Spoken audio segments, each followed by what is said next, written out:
Alright, as you can see, she is back together. It's been 3.5, 4 hours or so.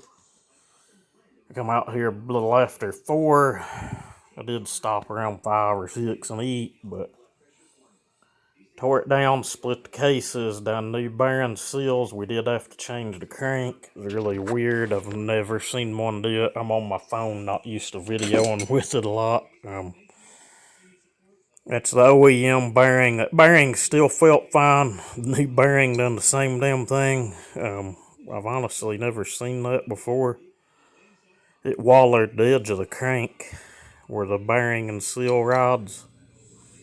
And the seal in it still looked great, and that's the only reason the thing was running, I guess. What the problem was is it did have, you could wiggle the crank back and forth, but the crank was walking in and out into the crankcase. I've seen that happen on car engines when the thrust bearing goes, but you can see where it was rubbing the case. That crank's junk. It did wire some places into the cases, but they seem to be okay. Glad to have it back going. After running, the crank bearings still feel tight.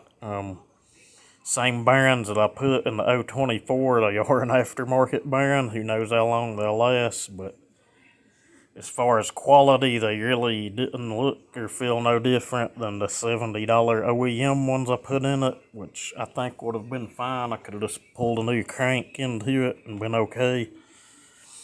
That crank's out of an 036, same thing.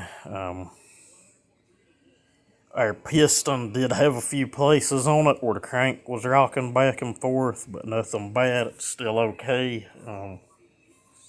Still got a good seat. She has a ton of compression. I think she's going to be a powerhouse this time.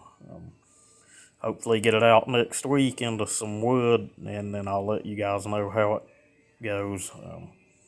Thank you for watching. Appreciate the kind words, and have a good one.